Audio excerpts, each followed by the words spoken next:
10 years ago, plus 2 days, the 9th episode of the first season of Star Wars Rebels aired on Disney XD.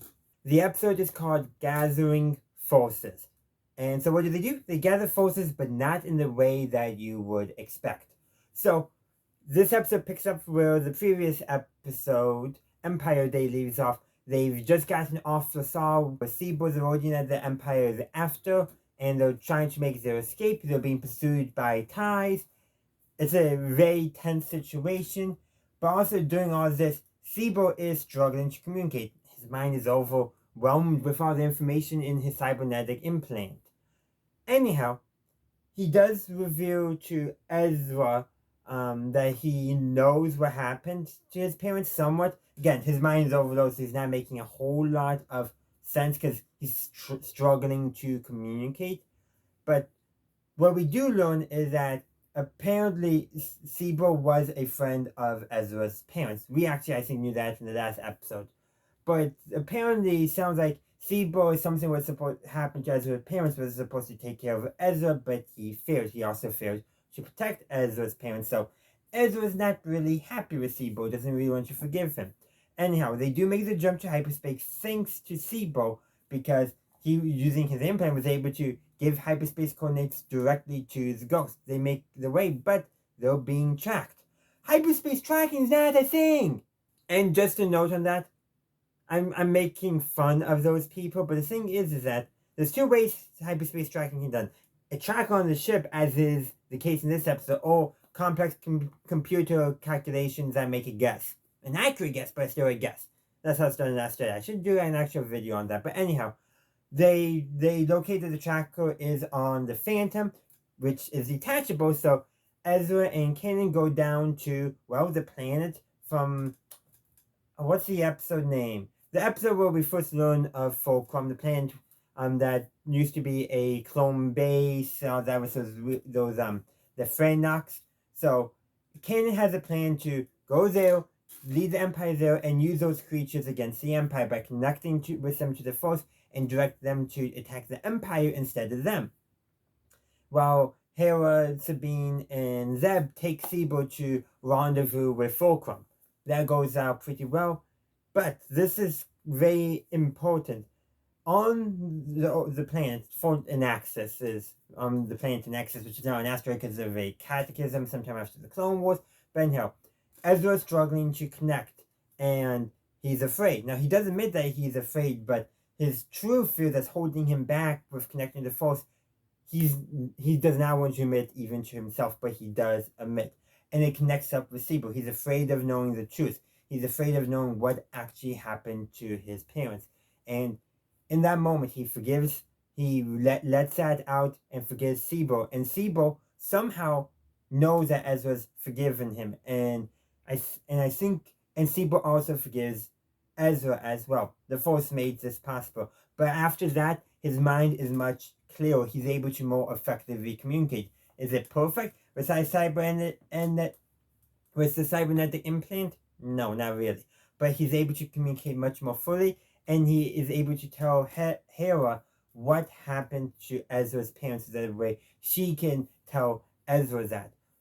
Granted, Ezra goes through a pretty big experience on the planet where he accidentally taps into the dark side of the Force when being confronted with the Inquisitor, and he literally summons basically the mother of all Phinox, which, yeah, even the Inquisitor is struggling to handle that. Anyhow, Kanan realizes what's happened. He picks Ezra up and they get off that planet ASAP.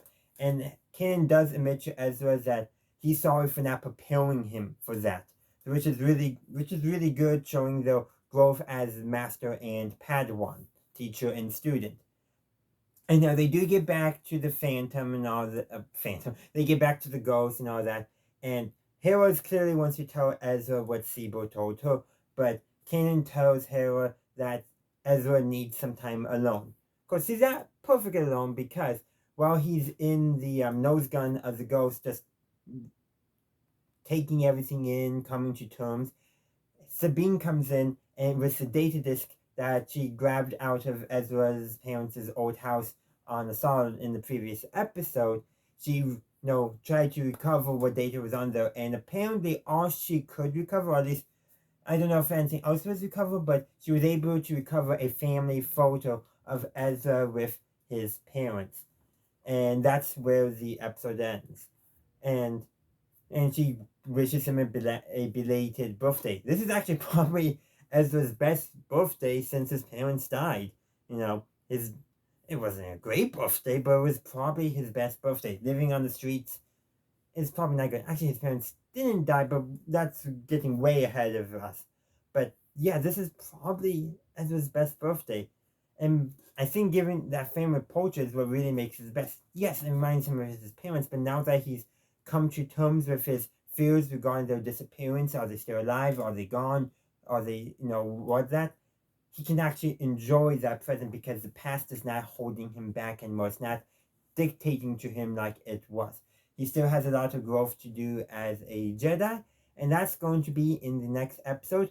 But we'll be talking that in over a month because while I was originally intending to do these reviews 1 week after time, I decided I want to keep the 10-year thing going forward. So come January, the next episode will be reviewed because it's a mid-season break now. But there's a few other things I would like to discuss before I end this video. I thought this episode was a really good episode because it really advanced Ezra's character. Before Ezra, yeah, he's the plunky street boy that's helping out some rebels. But now he's really tapping into the Force. He's growing up, for lack of a better term. He's coming into his own. We'll see a lot more of that later on, but this was an important episode because he would have still been that boy on the streets, even if he was doing good things, but he still would have been that boy if he did not come to terms with his fear revolving around his parents being taken by the Empire, and are they alive, are they dead, what's going on? Well, his fears, without coming to terms with that, accepting them and moving past them, he would not have been able to mature as a character. We would not be able to witness his character growth that occurs later on in Rebels without this moment. This was a key moment for his character development. But that's where I'm going to end my review. But I would love to hear your thoughts on Gathering Forces in the comment section down below. So I do want to say, Gathering Forces, when I watched this, this is not when they meet up with all the rebels, but the finals of their forces. I think I addressed that earlier, but I just thought I saw a little end commentary. But that's truly where I'm going to end this. So let me know your thoughts in the comment section, and of course, may the Force be with you always. Thank you for watching my video. I do hope you enjoyed it. If you did, please be sure to give this video a like and share. Also, consider subscribing to my channel to stay up to date on all my latest content. In the meantime, thank you for watching, and as always, have a good day, a good night, wherever you are. May the Force be with you always.